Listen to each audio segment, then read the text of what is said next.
Voilà, aujourd'hui, je vous propose de parler de la famille de Jésus. Donc,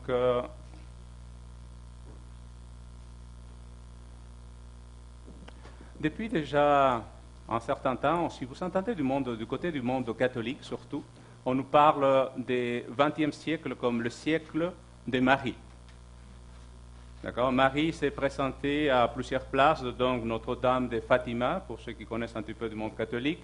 Elle se trouve en Espagne, donc il y a à Lourdes, c'est la France, et il y a bien d'autres places. Donc, se rapprochant ici un petit peu, donc au Mexique, c'est Notre-Dame de Guadeloupe, c'est donc toujours la Vierge qui s'est présentée. Et donc, voilà, on peut résumer pour de nombreux croyants du XXe siècle, je parle de croyants catholiques, hein. Donc, et le siècle de Marie, sur presque tous les continents du monde, Marie s'est présentée en tant que la co-rédemptrice avec Christ, celle qui intercède auprès, donc elle fait beaucoup d'affirmations à propos du rosaire. Donc c'est sur à peu près 400 apparitions de la Vierge pendant le XXe siècle. Nous commençons donc le XXIe, il y a encore d'autres petites apparitions encore. Semble-t-il, donc moi je n'ai pas fait, mais je cite ici, donc il est apparu aux États-Unis, au Mexique, au Rwanda, en Bosnie, au Japon, en France, en Norvège, en Ukraine, en Corée, Italie, au Canada. Moi, je ne sais pas, moi je l'ai trouvé dans un livre, donc je cite, je ne savais pas que même ici la Vierge arrive, et donc qu'est-ce qu'elle annonce dans ces apparitions de la Vierge? Bon, qu'il faut prier le Sacré-Cœur de Marie, bien sûr, c'est important. Elle annonce aussi que c'est important de suivre le rosaire, donc qu'elle est donc la femme qui apparaît à Apocalypse chapitre 12 avec les 12 étoiles sur la tête. C'est le rosaire qui est très important, il faut prier le rosaire, donc répéter des prières sur la base des petites billes qu'ils tiennent dans les mains. Et donc, et il fait référence à certains livres, donc juste je vais mentionner cela aujourd'hui, donc à certains livres qu'on appelle, nous chrétiens adventistes, on les appelle apocryphes. Donc, parce que semble-t-il, donc ça c'est, si vous lisez dans votre Bible, hein, c'est Jean chapitre 21 et le verset 25, c'est Jean qui dit à la fin de son évangile en disant « Jésus a fait encore beaucoup d'autres choses, et si on les écrivait tout en détail, je pense que le monde peut contenir les livres qu'on y trouverait. » D'accord? Donc, il y a des gens qui se sont dit il y en a beaucoup à écrire, alors ils se sont mis à écrire pour remplir les trous que l'histoire ne raconte pas. Et ces livres, on les appelle des apocryphes. Donc, par exemple, je mentionne ici seulement les apocryphes, les évangiles apocryphes. Je ne sais pas si vous avez déjà entendu parler. J'ai eu un membre dans une autre église que j'avais qui est venu avec moi. Il m'a vu, j'ai trouvé un livre formidable, c'est l'évangile de Thomas. D'accord? Il y en a beaucoup d'autres, donc je mentionne ici quelques-uns de ceux-là. L'évangile de l'enfance, l'évangile selon les Hébreux, l'évangile des Ébionites, l'évangile des Égyptiens, si vous ne connaissez pas. Donc le proto-évangile de Jacques, l'évangile de pseudo-Thomas, l'évangile de Pierre, l'évangile de Thomas, et parce qu'il y a le pseudo de Thomas et Thomas aussi, les traditions de Matthieu, les actes de Pilate, l'histoire de Joseph, le charpentier, etc. D'autres livres. Donc, cela c'est par rapport aux évangiles, mais il y a aussi des épîtres, des fausses épîtres, des livres des actes aussi, les actes de Pilate, par exemple. Donc, j'ai tout ça dans mon ordinateur. Donc, c'est des livres qui ont été écrits pour combler des trous dans l'histoire afin de nous raconter des choses que la Bible ne raconte pas, pour qu'on comprenne des choses, par exemple, à propos de Marie. Semble-t-il, Marie, sa mère, donc, bon, premièrement, comment s'appelait sa mère? Sa mère s'appelait, semble-t-il, Anne et son père Joachim. D'accord? Si vous allez dans la région de Québec, vous allez trouver une ville qui s'appelle Saint-Anne-de-Beaupré, et un petit peu plus au nord se trouve Saint-Joachim, son mari. D'accord? Les deux villages sont proches. D'accord? Pourquoi? Parce que les couples, il ne faut pas les séparer. Et donc, non, mais c'est vrai, j'habitais en Beauce, à Sainte-Marie-de-Beauce. Au milieu, on l'appelle aujourd'hui Trinjonction, mais en fait, avait un rapport par rapport à Jésus. Et de l'autre côté, c'est Saint-Joseph de Beauce.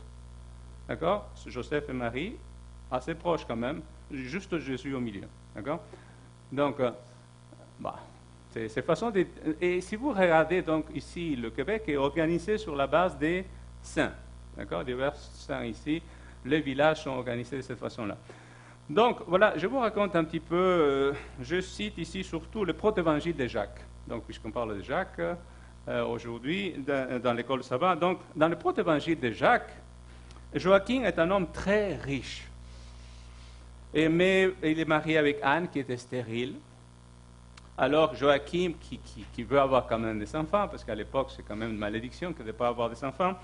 Alors, il part au désert, il va jeûner pendant 40 jours. Et pendant qu'il est dans le désert, sa femme, qui reste à la maison, tombe enceinte. D'accord? C'est quand même formidable. Puis, et donc, un ange va annoncer à Marie qu'elle est... Non, mais c'est ça qui dit le livre. Donc, juste, je vous le raconte. D'accord?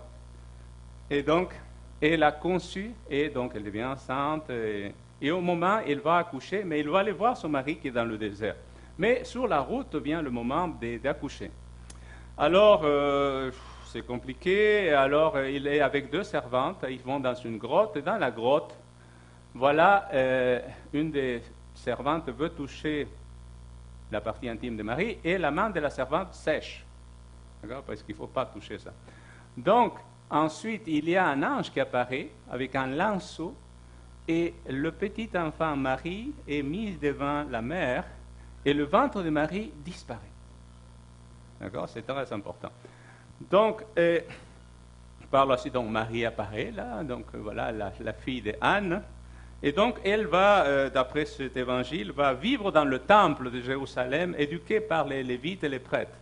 Un gros problème parce que c'est interdit aux femmes d'aller là-dedans, hein, d'après le livre de Lévitique. Donc, oui, à l'occasion de la naissance de Marie, le père va sacrifier 10 agneaux, 12 veaux, 100 chevreaux. Il y avait de l'argent, c'est là. Donc, c'est la naissance qui est un détail. Voilà. Elle va passer jusqu'à l'âge de 3 ans, Marie demeure dans le temple. Ensuite, Joseph va marier Marie. Marie est une jeune d'à peu près 12-13 ans et Joseph, il en a 90. Donc, 89, pardon, quand il se marie avec Marie. Et donc, Joseph est un gars qui a déjà vécu longtemps, quoi. Il y a eu des enfants à l'époque, donc le texte qui est mentionné là-dedans. On va le voir bientôt. Et donc, oui, la femme de Joseph avant s'appelait Méhéla. Bon, c'est comme ça. Et il y a 4 enfants, 2 filles. Donc, d'après cet évangile, s'appelait Assi et Lydie. On va voir qu'il y en a d'autres noms qui sont donnés d'après d'autres faux évangiles, en tout cas, semi-évangiles. Et ce qui est intéressant d'après cet évangile, donc, je me reste avec le sœur de Thomas, qu'après le mariage avec Marie, il a vécu encore 80 ans de plus. Il est mort à 180 ans. C'est quand même beaucoup. D'accord? Donc, et il a conservé tous ses dents et sa vue jusqu'au dernier jour. C'est bon ça, mais à son époque, les gens mouraient bien plus jeunes que ça. Mais donc, voilà, je mentionne un évangile, mais si vous voulez vous régaler avec des histoires farfelues, allez voir d'autres. Vous pouvez les trouver sur Internet. Hein? D'accord? Donc, la question, voilà, Marie est dans le temple ici, voilà quelques tableaux. Marie est éduquée par sa mère Anne, dans ce texte. Et donc, voilà, dans le temple, vous vous rappelez, Jésus est amené par Marie et Joseph, et tout d'un coup, Anne et Siméon apparaissent. Selon la tradition, donc, est devenue catholique par la suite, c'est qui? Ses grands-parents. Ce n'est pas une prophétesse qui attendait la venue de Jésus, selon l'évangile de Luc. C'est ses grands-parents qui sont là pour bénir Jésus. D'accord? Et Jésus, bien sûr, il est né pareillement que Marie. D'accord? Dans d'autres évangiles, nous raconte la naissance de Jésus, un lanceau et fou, le ventre qui disparaît. Donc, c'est la même méthode. Donc, c'est sûr, et bien sûr, très important, Joseph n'a jamais eu de relations physiques avec Marie, hein, d'aucune sorte, parce que déjà à cet âge-là, aucune chance. Donc, c'est comme ça qu'elle est restée toujours et éternellement vierge. Très important. Donc, voilà, mais la question c'est est-ce que c'est biblique? Non, ça c'est des belles histoires pour raconter aux enfants, je ne sais pas. Mais qu'est-ce que dit la Bible à ce sujet-là? D'accord? Donc, on va commencer avec Luc, un petit peu. Bon, vous la connaissez l'histoire assez bien. Luc chapitre 1, verset 26 et la suite. Donc, il dit, le 6e mois, l'ange Gabriel apparaît à Marie. Donc, voilà, c'est une vierge. Le nom de la vierge, c'était Marie, dit le verset 27. J'avance un peu vite là-dessus. Il lui dit, verset 30, l'ange lui dit, n'aie pas peur. Tu seras enceinte, tu mettras au monde un fils où tu lui donneras le nom de Jésus, le fils du Très-Haut, etc. D'accord? Et il dit, mais j'ai jamais connu d'homme. Et c'est vrai, elle n'a jamais été mariée avec personne. Mais le verset 35, l'ange lui répondit, le Saint-Esprit viendra sur toi et la puissance du Très-Haut te couvrira de son ombre. C'est pourquoi le saint enfant qui naîtra s'appellera le Fils de Dieu. Donc, c'est vrai, elle n'a pas connu personne et voilà qu'elle va avoir cet enfant. C'est ça qu'il nous dit, c'est un miracle, c'est un don de Dieu. Donc, au verset 56, j'avance un peu plus loin. Marie resta environ 3 mois avec Élisabeth, puis elle va aller où? Elle va aller voir dès qu'elle sait qu'elle est enceinte, elle va voir sa cousine, en tout cas sa famille, Élisabeth. Elle va séjourner chez elle pendant 3 mois. Après, elle retourne là chez elle. Mais un gros problème, elle est déjà fiancée à Joseph. Et quand, après 3 mois, elle retourne chez elle, elle n'a plus le même physique. C'est-à-dire, elle est enceinte. C'est normal. Et Joseph se dit, ben, c'est pas moi. Vous connaissez l'histoire. Hein? Donc, Matthieu chapitre 1er, à partir du verset 18. Donc, c'est avant qu'ils s'aient habités ensemble, dit le verset 18, voilà qu'elle se trouvait enceinte par l'action du Saint-Esprit. Joseph, son fiancé, qui était un homme juste et qui ne voulait pas l'exposer au déshonneur, se proposa de rompre en secret avec elle. Elle dit, c'est pas moi, donc on va s'arranger autrement. D'accord? Et un ange vient le voir, il lui dit, non, il faut que tu la gardes. En gros résumé, là, je résume la suite, là.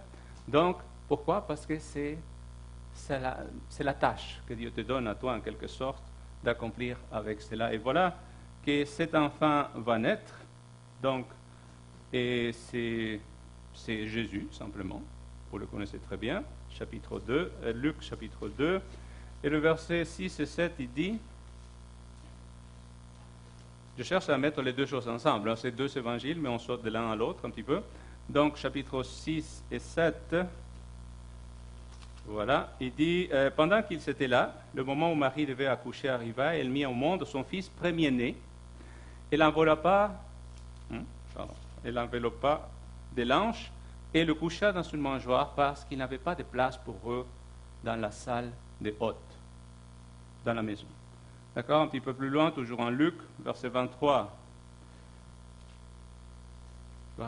et 24, il dit, suivant ce qui est écrit dans la loi, tout mâle premier-né sera consacré au Seigneur. Donc on l'amène au temple et on va faire le sacrifice qui est prescrit pour les garçons. Mais il y a un gros problème. Il offre quoi? Un couple de tourterelles ou de pigeons, comme cela est prescrit. Si vous regardez bien les Lévitiques, c'est qu'est-ce qu'on doit offrir pour un jeune garçon? Hein?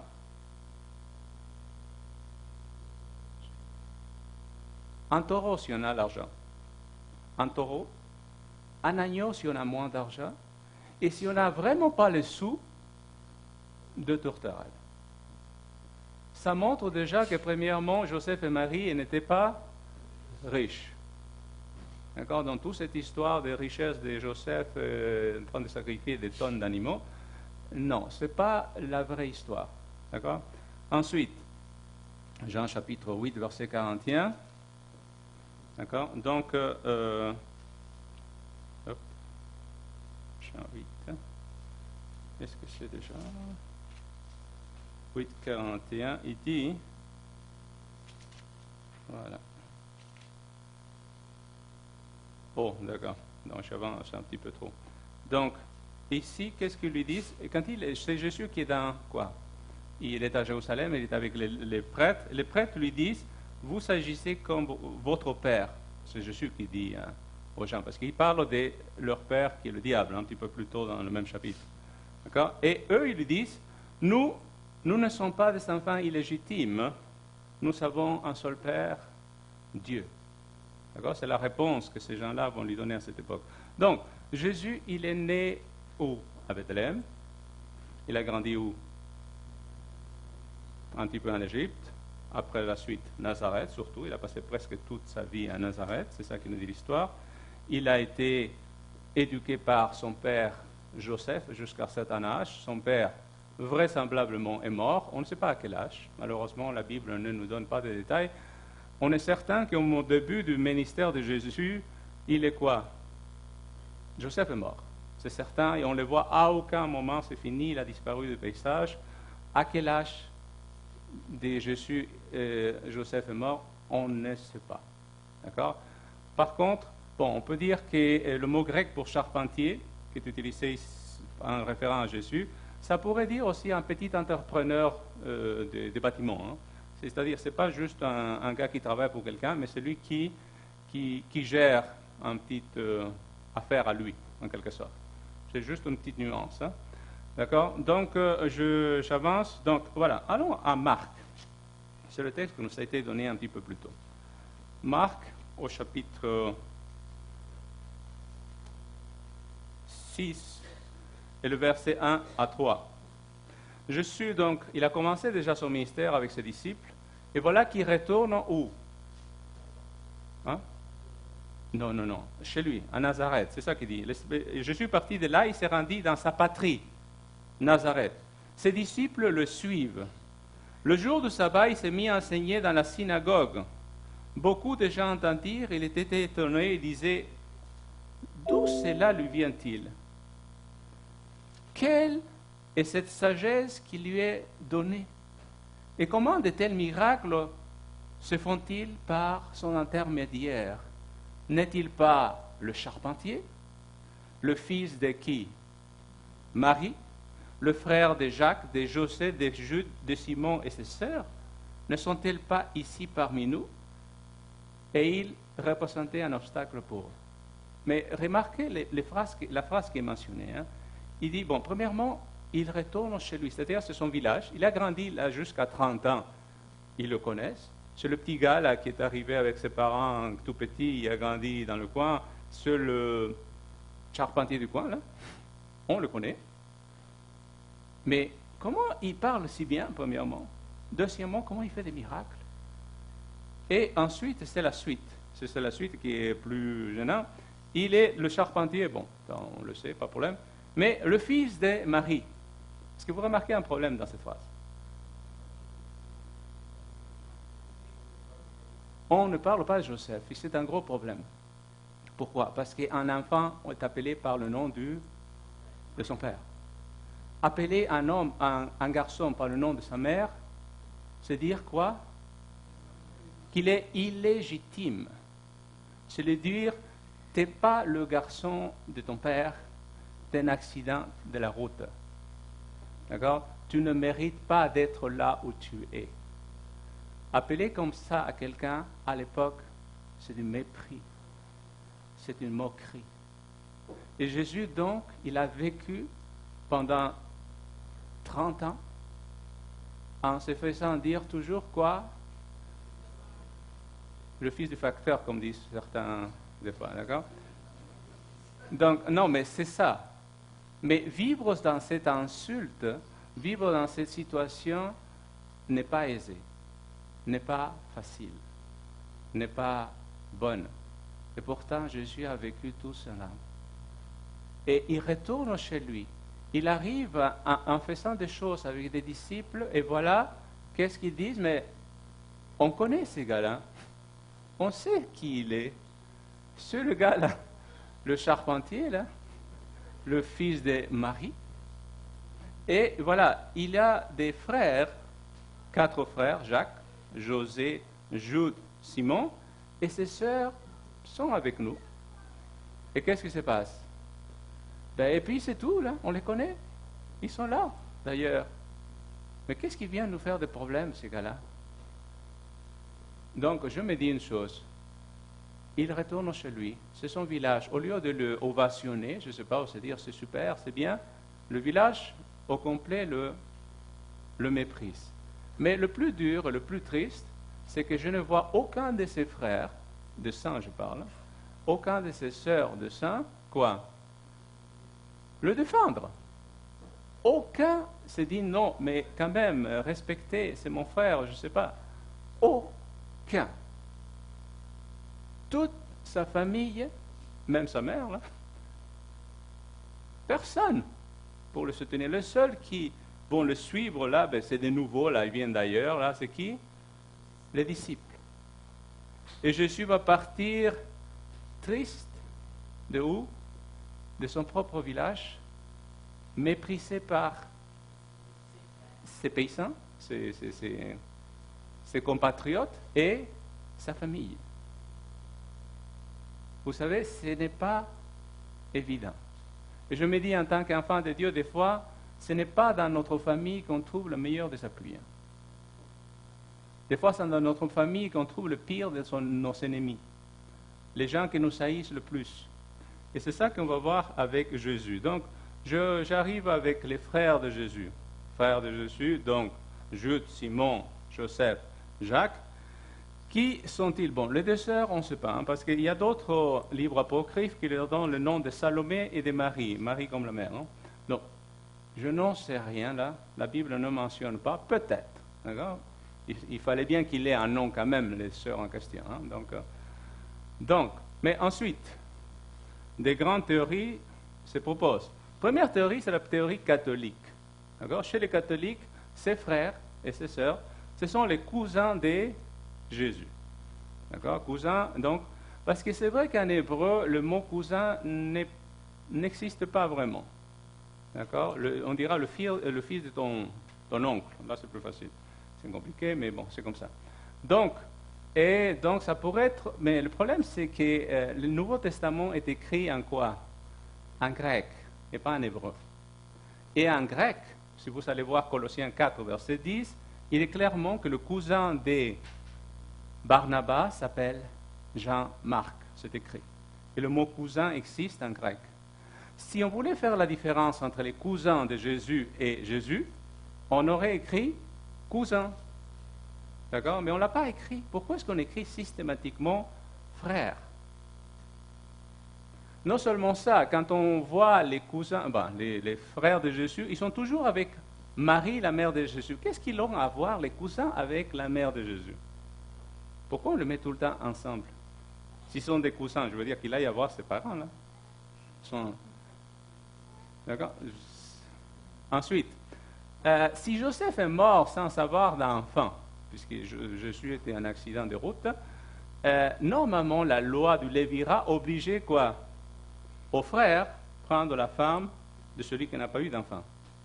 Là, il aurait fallu que Marie se marie à nouveau avec quelqu'un d'autre. D'accord? Il y a d'ailleurs certains théoriciens exégétiques qui disent qu'en fait, Marie, elle avait deux maris. Hein. C'est compliqué, mais il y a certains qui pensent ça. D'accord? Je n'y vais pas dans cette pente-là parce qu'on ne sait rien. On est dans le néant. Bon, la deuxième théorie, c'est un peu plus utilisée, c'est la théorie des orthodoxes. Orthodoxes, je parle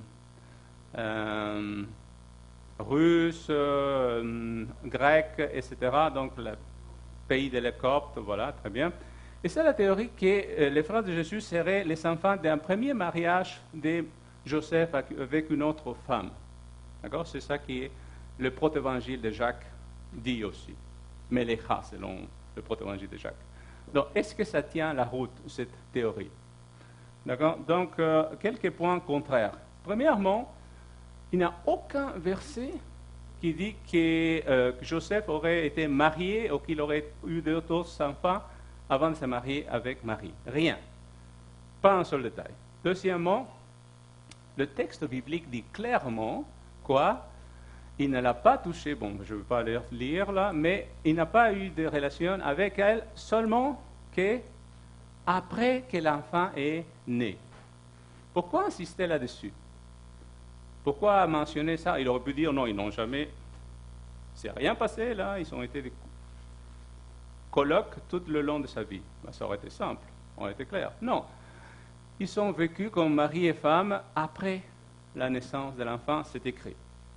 Ben, je veux dire, un homme et une femme qui vivent ensemble, dans un mariage normal d'époque, d'habitude, ça donne des enfants, hein, s'il a eu déjà un avec Jésus.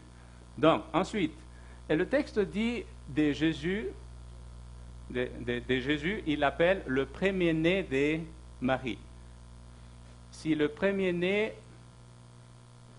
c'est quoi? C'est parce que forcément, ou en tout cas, habituellement, il y en a d'autres après.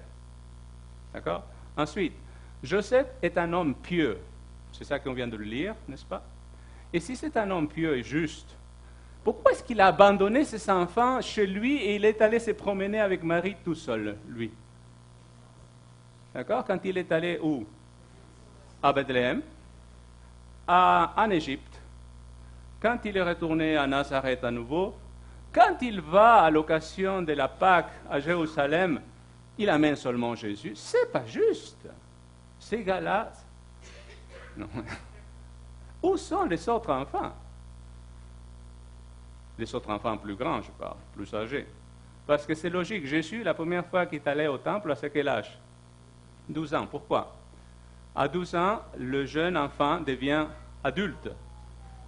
C'est la bar mitzvah, il devient quelqu'un qui peut aller au temple. Il devient un juif à part entière. Et pourquoi il n'y a pas d'autres frères? Parce que les autres sont à la maison encore. Hein, et ils attendent leur tour d'un jour devenir adulte. Donc ensuite, Jésus reste à Nazareth comme charpentier pendant 30 ans. 30 ans, c'est beaucoup, quand vous pensez. Il aurait pu commencer son ministère à 20 et quelques, ça aurait été plus simple. Pourquoi rester tout ce temps-là à la maison? Parce qu'il avait de quoi s'occuper, ces gars-là. Il travaillait dans la charpenterie, mais à l'époque, et encore aujourd'hui, hein, ici au Québec, il y a ce qu'on appelle le bâton de vieillesse. C'est souvent un des frères ou sœurs de la famille, ça se faisait dans le passé, aujourd'hui ça ne se fait pas vraiment, qui est obligé de rester avec qui? Souvent avec la veuve, c'est-à-dire leur mère, et prendre soin de la mère. Pourquoi? Parce qu'il faut bien que quelqu'un le fasse. C'est sa responsabilité et ça lui tombe sur le dos, et c'était comme ça. C'était la façon de faire d'époque. Donc, c'était jusqu'il n'y a pas longtemps ici encore au Québec. Donc, ce n'est pas étrange, ce n'est pas nouveau dans ce sens. D'accord? Et enfin, et bien sûr, il était mal vu, ça je cite ici des livres juifs, d'accord? Donc, qui montre qu'un homme très âgé s'est marié avec une petite jeune fille, disons, c'est très très mal vu, premièrement. Deuxièmement, ça lui a coûté pas mal cher, parce que la dot est très importante. Joseph n'avait ni l'un ni l'autre. Hein. Donc, mais pourquoi toutes ces théories ont été inventées? Et donc, je lisais un petit peu dans l'histoire de l'interprétation par rapport à la famille de Jésus. Les premiers chrétiens qui ont vécu du temps de Jésus, donc la suite, donc par exemple un certain Tertullien, qui a vécu donc 120 et la suite après Jésus, ce sont des gens qui sont du temps de Jésus juste après. Tous ces gens-là, ils croient, ils sont certains que Jésus a eu des frères et des sœurs avec la même mère et le même père. Ils ne se font pas de problème avec cette idée. Mais à partir de ce qu'on appelle le IIIe siècle, tout d'un coup, on veut soutenir quelque chose de tout nouveau. C'est une nouvelle doctrine catholique qui va devenir, c'est l'éternelle virginité de Marie. Et pour que Marie reste toujours vierge, il faut bouger quelque chose. Il faut bouger quoi? Il faut soit trouver des cousins, soit trouver des demi-frères, soit trouver quelque chose qui fasse l'affaire à ce niveau-là. Alors on va... Mais pourquoi cette insistance sur l'éternelle virginité de Marie, hein? C'est ça la question. Pourquoi? Parce que la sexualité est vue comme péché. Et le fait d'être non marié, donc célibataire, c'est l'idéal. Le must du monde religieux.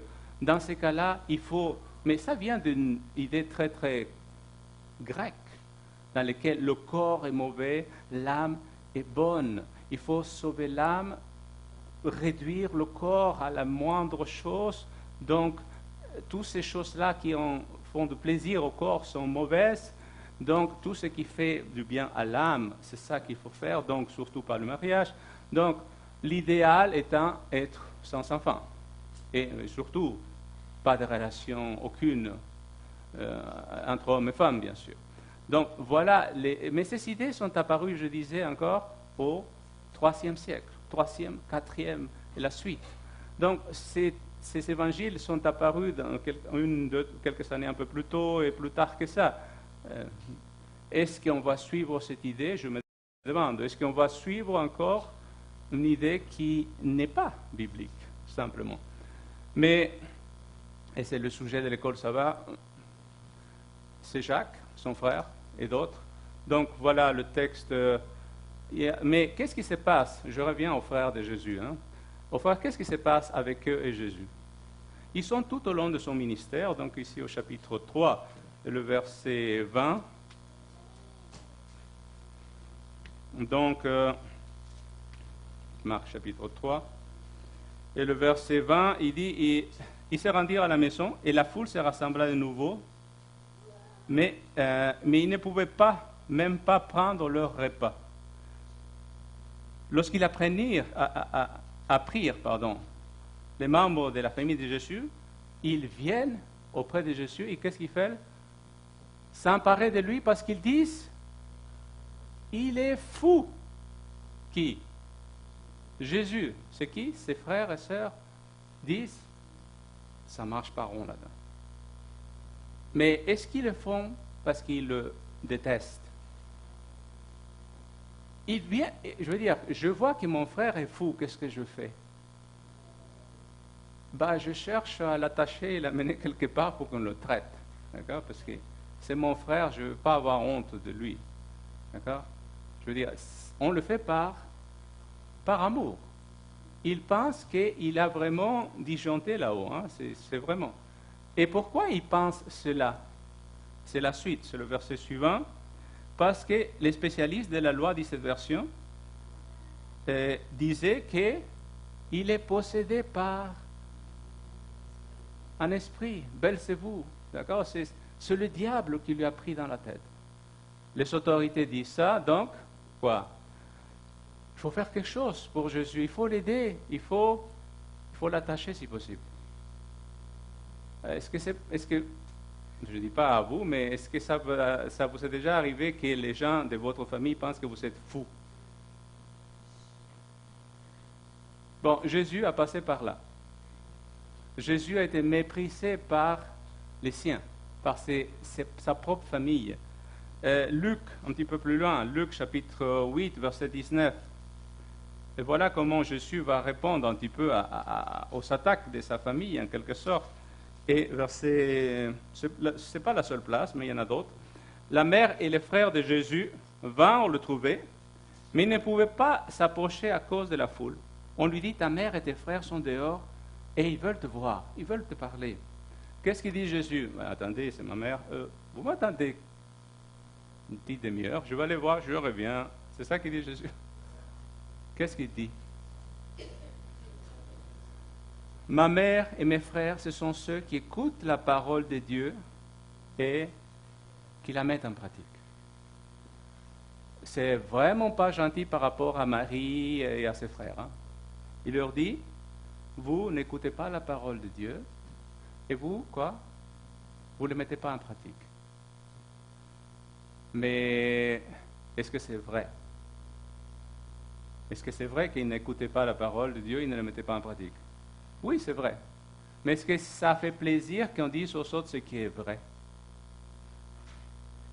Est-ce que vous avez déjà dit quelque chose de vrai au reste de votre famille et ils vous sont regardés de travers? Oui. Pourquoi? Parce que c'est vrai. Et la vérité, ça blesse, ça dérange. C'est pas toujours agréable de se faire taper là où ça fait mal. Pourquoi? Parce que c'est vrai. Eh bien, Jean, un petit peu plus loin, Jean toujours, j'avance un petit peu, chapitre 7, versets 3 et 4. 3, 7. Ouais. Donc, ses frères lui dirent, pars d'ici, et va en Judée, tes disciples voient aussi ce que tu fais. Personne n'agit en secret s'il cherche à être connu, puisque tu fais ce genre de choses. Montre-toi au monde. Fais-le devant tout le monde. Voilà ce qu'il voulait ses frères. Qu'est-ce qu'ils veulent le frère? Il devient un manchot. d'accord, et que tout le monde l'écoute et tout le monde le regarde. C'est ça qu'ils veulent, la famille. Ils veulent faire, si possible, de l'argent avec, si ça serait bien. Et Jésus, qu'est-ce qu'il fait? Il ne fait rien de cela. Il se cache presque. Quand il guérit les gens, il leur dit, s'il vous plaît, n'en parlez pas trop aux autres. Il ne fait pas la publicité. On vit à un monde, à une époque où il faut toujours faire la publicité de quelque chose. À l'époque, c'était le bouche-oreille. Et Jésus ne fait rien de cela. Et les frères, ils sont découragés. Et il ne veut pas non plus devenir le roi qu'on s'attend de lui. Et donc, mais la mère de Jésus, où est dans tout cela? D'accord? Est-ce que Marie appuie son fils? Non. À l'époque, elle est perdue, je pense. En tant que mère, ce n'est pas évident de savoir qu'un de ses enfants vit comme Jésus. Luc chapitre 11, c'est par rapport à la mère de Jésus. Le texte dit, Luc chapitre 11, le verset 27 et 28, 27 et 28, il dit, Jésus parlait encore quand une femme s'est mise à lui dire du milieu de la foule, « Heureux le ventre qui t'a porté, heureux le sein que tu as allaité. » Et il répondit, « Heureux plutôt celui qui écoute la parole de Dieu et qui la garde. » Voilà une femme qui est dans la foule et qui lui dit, « Heureux qui? Ta mère, celle qui t'a porté, celle qui t'a allaité. » Voilà, elle est chanceuse. Elle devrait être très heureuse d'avoir un fils comme toi. Et qu'est-ce qu'il dit Jésus? Mais oui, ma mère, je l'aime tant. C'est pas ça. Qu'est-ce qu'il dit? Plus heureux, il dit, ceux qui écoutent la parole de Dieu et qui la gardent. À cette époque, sa mère, elle n'écoute pas la parole de Dieu, elle ne la garde pas non plus. Vous savez, quand vous avez vos frères contre vous, quand vous avez votre mère contre vous, et il faut continuer quand même à faire le même chemin, ce n'est pas facile, ce n'est pas évident. Et des fois, on se décourage et on se dit, pourquoi Seigneur, qu'est-ce que je fais? Je veux juste faire ta volonté. Et pourtant, voilà dans quelles conditions se trouve qui? Jésus lui-même. Donc, voilà la situation. Mais pourquoi est-ce qu'on le considère fou? Parce que souvent, on se met du côté de Jésus. Bah oui, on est avec Jésus, on serait avec Jésus. On est facile à changer de côté, là. Mais essayons de comprendre un petit peu les frères, hein, la situation, en tout cas le choix que Jésus a fait. Premièrement, Jésus, qu'est-ce qu'il a fait? Jésus a abandonné la maison et l'entreprise familiale de charpentier pour aller quoi? Faire le clochard. Hein? Non, mais c'est vrai, c'est un son de domicile fixe, ces gars-là. C'est vrai. Il va vivre de maison en maison en demandant à presque quêter de l'argent chez les uns et chez les autres. C'est ça que je veux que mon fils fasse. D'accord? Jésus a renoncé à quoi? À la sécurité. Parce que la sécurité, c'est de vivre dans une maison. C'est pour ça qu'on a des maisons, hein, parce qu'on veut être sécurisé. Mais Jésus a rejeté ça afin d'accomplir la tâche que Dieu lui donne. Est-ce que c'est facile de rejeter notre sécurité? Non, Jésus l'a fait. Et parfois, nous sommes obligés à le faire comme Jésus. Ensuite, qu'est-ce qu'il a fait? Autre chose qui est très, très dérangeant, c'est que Jésus est contre quoi? Contre les autorités d'époque. Il confronte les pharisiens, il s'attaque aux autorités. Et quoi? Les autorités lui rendent bien la mesure. Hein. Ils disent, il est fou. Il dit n'importe quoi. Et surtout dans cette société d'époque dans laquelle les autorités, c'est très important, il faut les respecter, il faut faire comme il faut. La famille de Jésus, mais il se met de quel côté? Du côté des pharisiens, des autorités d'époque. C'est eux qui savent ce qui est bon. Et leur fils, et leur frère, ce jeune homme, il fait tout de travers. Il fait tout de travers. Qu'est-ce qui s'arrive? Et il cherche à le ramener à la raison. C'est terrible quand vous pensez, c'est sa propre famille. D'accord? Et c'est ça aussi, ce qui ne correspond pas à l'image qu'on s'est fait du Messie. Le Messie, c'est un gars une sorte de Charleston à Moïse, là, d'accord, et qui va conquérir le monde à coups de l'épée, en enseignant, je veux dire, en tuant des Romains et en posant sa force au monde, en montrant comment la puissance juive, un petit peuple de rien du tout, dominera le monde. C'était ça l'idée que les autorités avaient toujours transmise. Et c'est difficile à voir en Jésus cet homme qui va se faire crucifier le Messie. Ça ne correspond pas du tout. Alors, c'est quoi cette affaire? Mais justement, Jésus est venu pour quoi faire? Pour conquérir le monde? La seule chose qu'il a voulu conquérir, c'est notre cœur, en nous montrant l'amour du Père. C'est juste ça. Et quand on fait ça, des fois, eh bien, on est rejeté aussi. Et enfin, il a fait quelque chose de plus. Jésus avait formé un étrange groupe autour de lui. 12 bonariens qui étaient autour de lui et qui suivaient tout ce que lui dit. Et les seuls qui étaient à peu près corrects, c'était Judas, franchement. Les autres, des pécheurs, collecteurs d'impôts. Franchement, s'entourer de monde comme ça. Tu pourrais chercher dans les universités d'époque. Il aurait fallu chercher quelqu'un de bien, de bonne famille, quelqu'un de... Non, Jésus fait toutes les choses de travers. Pire encore, bon, je vais finir avec ça. Les besoins étaient pourvus en bonne partie par un groupe de femmes qui leur donnaient de l'argent afin qu'ils vivent. C'est ça qui nous dit Luc chapitre 6, versets 2 et 3. Des femmes qui leur donnent à manger à qui? À des hommes. Oh là là, aujourd'hui c'est déjà mauvais là. À l'époque, encore pire. D'accord?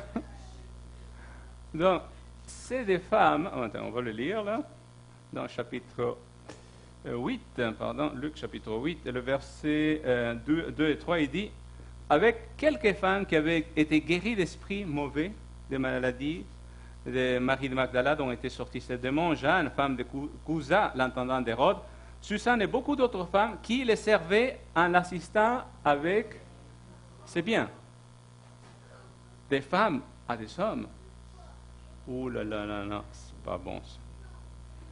Vous voyez, ces groupes-là, des disciples avec Jésus, là, la famille de Jésus n'en veulent pas parler. Et pour un juif, vous savez, encore aujourd'hui, dans certains milieux juifs chassidim, donc les plus extrêmes, quand un juif décide de vivre comme un non-juif, vous savez, ils font une cérémonie d'enterrement. Parce que cet enfant devient mort à leurs yeux. D'accord? Encore aujourd'hui, ça se fait. Donc, imaginez-vous, pour eux, ils savaient déjà enterrer ces gars-là. Hein? C'est fini. C'est plus mon frère, je ne connais pas. C'était ça l'attitude de la famille de Jésus par rapport à lui. Mais quelque chose change. Ces gars, ils meurent. Ils meurent où? Sur une croix. Et c'est sur la croix que la mère, vous savez, une mère, même si ton fils est le pire d'espèce, tu veux quand même être proche de lui quand il va mourir. Hein? Il pourra avoir été là, en prison, et c'est la chaise électrique, la mère va être là parce que quoi? Parce que c'est sa mère. Et c'est ton enfant. Comme mes parents m'ont déjà dit, et mes enfants me disent, tu sais, quoi que tu fasses, c'est ça que je dis à mes enfants, quoi que tu fasses, tu restes toujours mon enfant. Et je serai de ton côté, même si je ne comprends pas de quoi il s'agit. Et qu'est-ce qui se passe? Donc, Marie se rappelle tous ces événements. Il les a gardés dans son esprit, dans sa mémoire. Et elle comprend que le Messie n'est pas celle qu'elle attendait. Alors c'est à ce moment-là que Jésus dit, à qui? À son disciple bien-aimé, Jean, chapitre 19.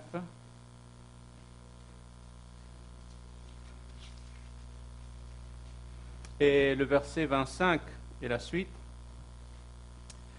Près de la croix, Jésus s'est tenait sa mère, la sœur de sa mère, Marie, femme de Clopas et Marie de Magdala. Jésus vit sa mère et près d'elle, le disciple qu'elle aimait, et lui dit à sa mère, « Femme, voici ton fils.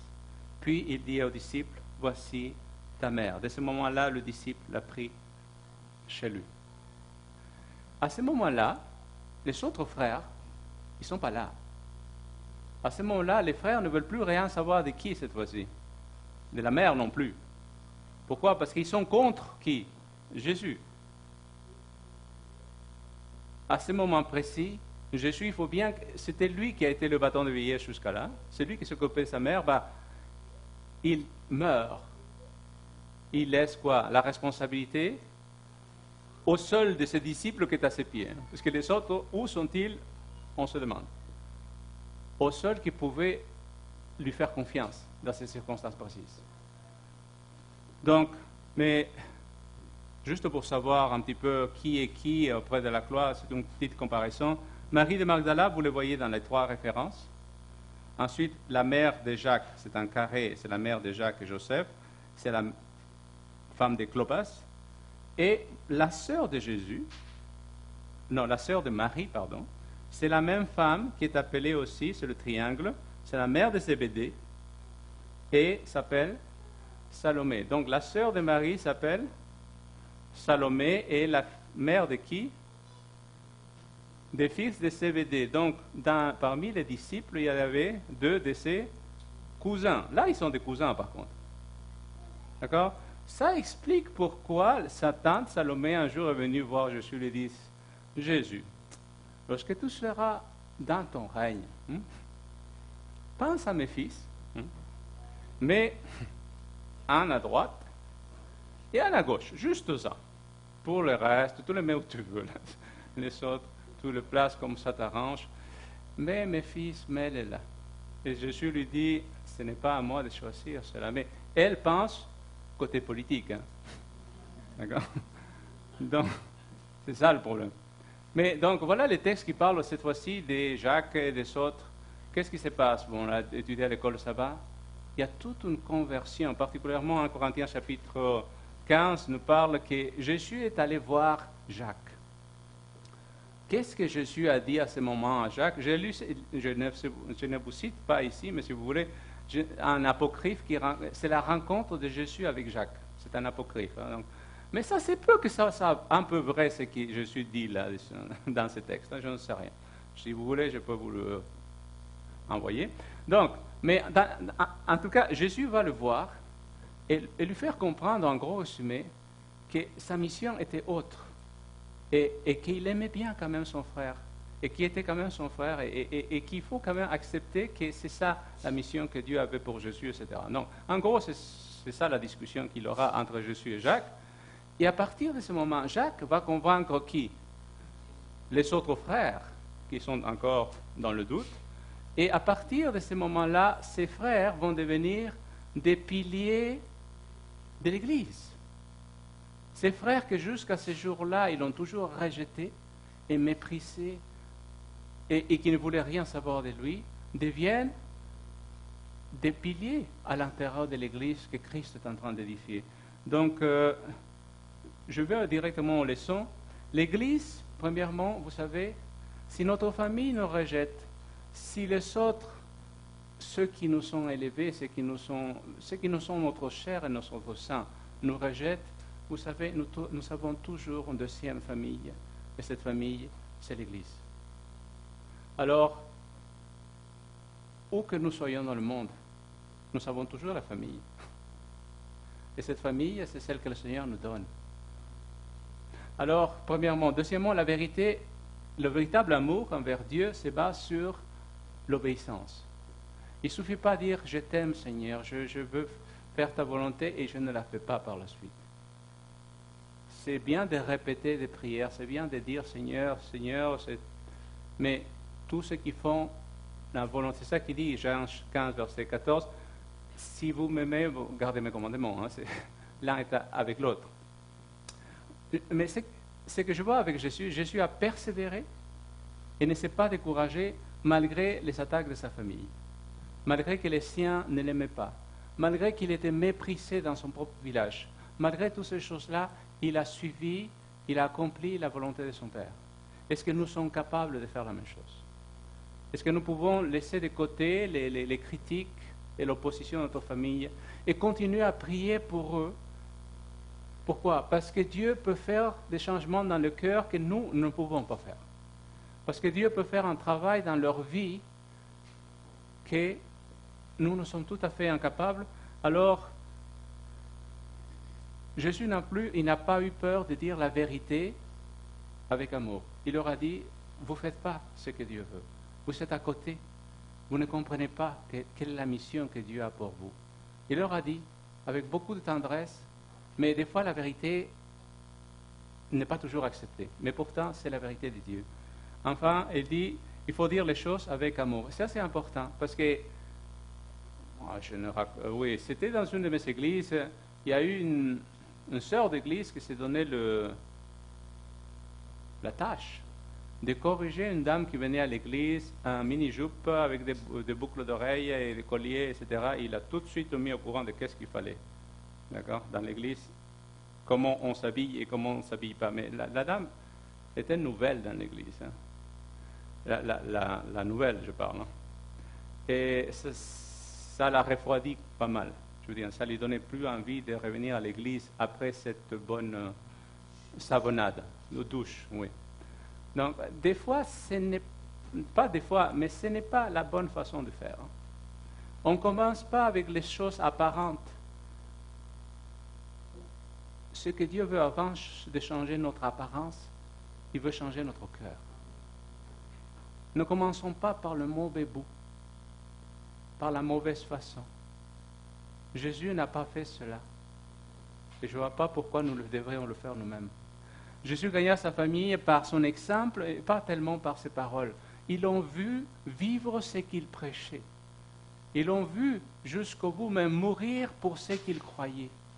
Et c'est ça qui les a convaincus à la fin. Vous savez, j'ai déjà eu des cas de personnes que parce que leurs membres de famille étaient membres d'église, mais eux, ils n'étaient pas membres d'église. Mais une fois que la personne est morte, là, ils s'intéressent à la parole de Dieu. Il fallait attendre que la personne soit sous terre pour ça, mais ça arrive.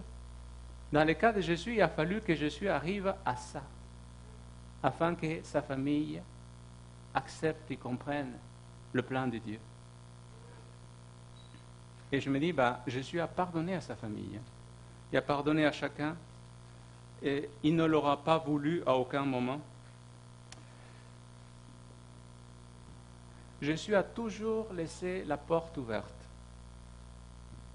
Parce que vous savez, c'est beaucoup plus facile de dire, tu penses ça, moi je pense ça, chacun fait sa vie et laissez-moi tranquille. C'est pas ça qu'a fait Jésus. À chaque fois qu'il y avait quelque chose, chercher à le ramener, à créer quand même des liens, malgré que les autres ne voulaient rien savoir. Et ces personnes qui, justement, le texte biblique dit, ils ne croyaient pas en lui. C'est Jean qui nous dit au chapitre 2, ils ne croyaient pas en Jésus. Ces gens-là deviendront des piliers dans l'Église. Deviendront des gens qui vont donner leur vie pour le Seigneur. Pourquoi? À cause de son exemple, à cause de sa vie, à cause de son comportement, de sa patience, de son amour. Et je pense que nous pouvons faire la même chose avec l'aide de Dieu. Peut-être ce n'est pas notre famille physique, peut-être ce sont nos collègues, peut-être ce sont nos amis, peut-être ce sont, je ne sais pas, qui des personnes qui nous méprisent parce qu'on suit le Seigneur. Parce qu'on montre nos couleurs, on dit j'aime Dieu et je veux faire sa volonté. Ce n'est pas facile, ce n'est pas évident. Mais Jésus est passé par là. Et si lui, il a passé par là, nous aussi, nous pouvons accepter de faire cela et vivre comme lui l'a vécu. L'exemple que lui nous donne est un exemple à suivre. Et que Dieu nous aide à pardonner, à accepter, à être patient et peut-être amener d'autres personnes au pied de Christ. Amen.